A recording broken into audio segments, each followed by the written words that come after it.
Shalom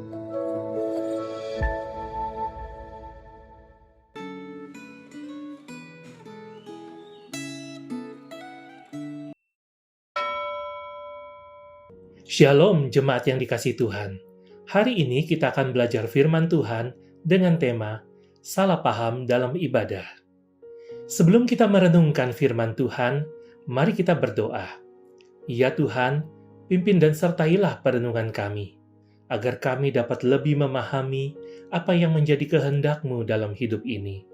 Dalam nama Tuhan Yesus kami berdoa. Amin. Firman Tuhan hari ini diambil dari Mika pasal 6. Saya akan membacakan ayat ke-8. Hai manusia, telah diberitahukan kepadamu apa yang baik. Apakah yang dituntut Tuhan darimu, selain berlaku adil, mencintai kesetiaan, dan hidup dengan rendah hati di hadapan Allah-Mu? Jemaat yang dikasihi Tuhan, apakah umat Allah dihukum Tuhan karena mereka mengabaikan ibadah kepada Tuhan? Tidak. Mereka bukan dihukum karena mengabaikan kewajiban beribadah, tetapi karena mereka salah paham terhadap apa yang sebenarnya dituntut atau dianggap penting oleh Allah. Mereka terpengaruh dan meniru praktik ibadah kafir yang dilakukan oleh penduduk asli tanah Kanaan.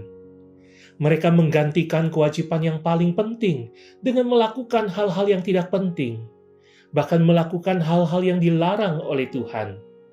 Mereka mengira bahwa tuntutan Tuhan yang paling utama adalah memberikan persembahan kurban bakaran. Mereka salah paham. Bagi Tuhan, yang terpenting adalah menaati perintah-Nya, bukan mempersembahkan kurban bakaran.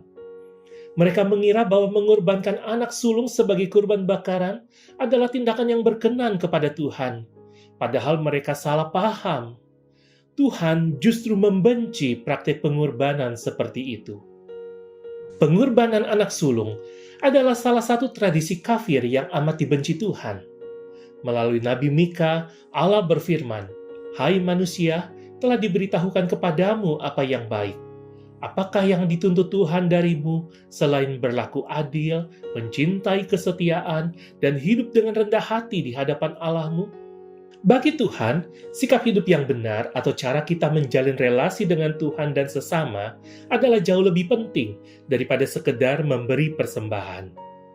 Kita perlu menyadari bahwa bagi Tuhan, tindakan adalah cermin sikap hati.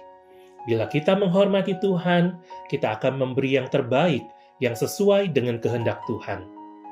Sikap terhadap sesama merupakan cermin dari sikap terhadap Tuhan. Bila kita menghargai Tuhan, kita akan menghargai sesama dengan bersikap adil dan setia.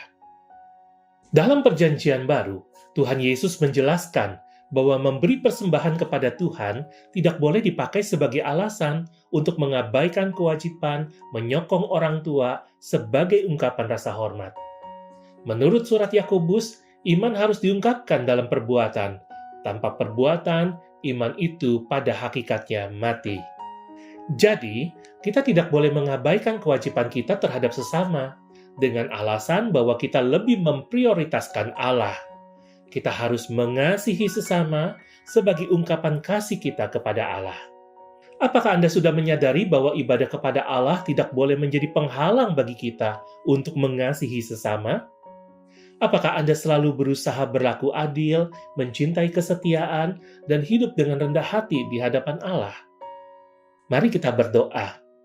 Bapa dalam surga, hari ini kami diingetin lagi, ibadah kami kepada Tuhan jangan sampai menjadi penghalang bagi kami untuk menunjukkan kasih kepada Tuhan itu nyata waktu kami mengasihi sesama. Jangan sampai ibadah kami pikir kami sedang beribadah kepada Tuhan, tapi kami mengabaikan tanggung jawab kami, kewajiban kami sebagai orang percaya yang harusnya menjadi berkat bagi sesama. Tuhan, tolonglah kami supaya kami bisa berlaku adil, mencintai kesetiaan, dan hidup dengan rendah hati di hadapan Tuhan. Kiranya Engkau yang menolong perjalanan hidup kami sepanjang hari ini. Kami berserah di dalam nama Tuhan Yesus. Amin.